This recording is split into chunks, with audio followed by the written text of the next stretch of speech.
Hello, my name is Katrina Smith. I'm a student at Ohio Christian University, and I'm presenting my final project, the capstone project for Integrative Seminar 2.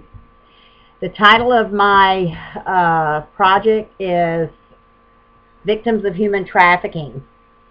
Um, Human trafficking is, as defined by the United Nations, the recruitment, transportation, transfer, harboring, or receipt of persons by means of the threat or use of force or other forms of coercion, of abduction, of fraud, of deception, of the abuse of power, or of a position of vulnerability, or of the giving or receiving of payments or benefits to achieve the consent of a person having control over another person for the purpose of exploitation. Exploitation shall include, at a minimum, the exploitation of the prostitution of others or other forms of sexual exploitation, forced labor or services, slavery or practices similar to slavery, servitude, or the removal of organs.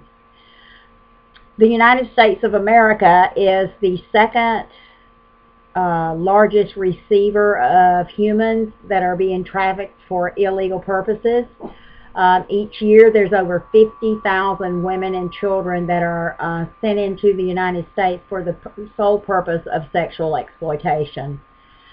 The children that are vulnerable to becoming victims for the perpetrators of human trafficking, most of the time they come from a background where there's very little family connection or ties. It's a dysfunctional family generally. A lot of times they'll be in foster homes. More than likely the child has already experienced sexual trauma, generally in the form of rape. And they most likely are already being rented out as merchandise for the use of others for sexual purposes by some member of the family. The victims of these traffickers a lot of times are their perpetrator is someone they know from the neighborhood. It's a member of the family. It's someone that they thought they could trust. Sometimes the victims are found as runaways that are homeless on the street. There are actually people who are doing this for a living that actually watch for vulnerable children. They know what to look for. They know how to recognize them when they see them. Most of the time the children are going to be homeless, hungry, just wandering around, looking lost, looking needy. And they offer them friendship and provide for their immediate physical needs, and give them that caring and compassionate shoulder that vulnerable child is looking for, and it's quickly deceived into believing that they can trust this person. Once the perpetrator has gained their trust, they are very quickly taught that they're there to service this perpetrator in whatever capacity he needs for them to do it as. They've gone from one bad situation into a much more horrible situation.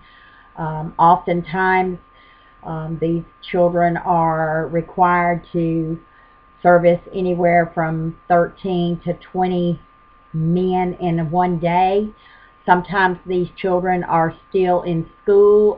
They may even still be living at home, and the perpetrator will come and pick that child up and drive them to another location so that they can take care of the sexual needs of these Johns, and then they're driven back home and dropped off with, of course, many threats. Their lives are threatened, their family members are threatened. This is one of the ways that the perpetrator controls them. Then you have the women who are also taken captive and, deceived into becoming victims for sexual exploitation. Sometimes these women come from countries where it's very poor. They thought that they were signing up for a job in another nation where they would have plenty of money and be able to even send money back home to their families, and then they get to the nation they're going to, which my focus is America, and they find out that there is no job, that they in fact are supposedly in debt to this perpetrator, and the debt has become very large, and in order to be free they have to work this debt off, and the means of working that debt off is as a prostitute. Of course, they're never going to be set free. Those that resist are usually severely beaten. They're deprived of food and the daily necessities for normal living. They're restrained. They're held captive.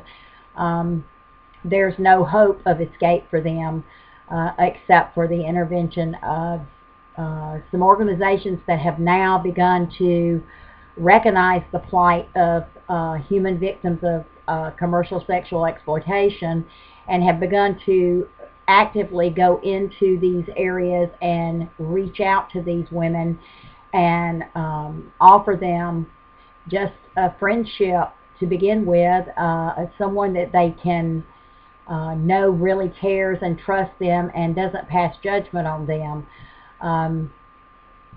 Once these women and children are rescued out of captivity, the healing process begins. It's a long and non-time restricted process. They're often suffering from PTSD and complex PTSD, severe depression. There's suicidal thoughts and ideations. They suffer from self-mutilation, cutting, a lot of eating disorders. Just the list goes on. And then the physical issues that they have because of years of no medical attention, poor nutrition,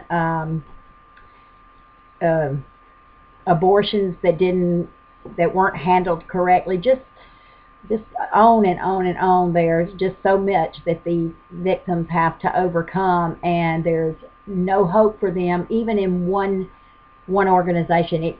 It's not one organization that's going to bring healing to these women and children. It's not one office, counseling office, or psychiatrist or psychologist. The little research that has been done has shown that the only hope for true healing and recovery for the victims of this horrible crime is going to take the cooperation of many people in the community, from the lawmakers to the medical personnel to the law enforcement agents like the local police officers, the Federal Bureau of Investigation. It's a worldwide, even from the United Nations all the way down to the local city government of the community you live in. And this is not an isolated crime. It is all over America. I live in Georgia. My capital here is Atlanta, and Atlanta is the #1 hub for human trafficking in the nation. Another major city for this is Portland, Oregon. The good news is that there's a lot of churches that have recognized this crime even before the general public did. And they have stepped up and they have stepped out, and they are actually making a difference for some of the victims with the cooperation of the mental health field and the churches and the law and legal side of things.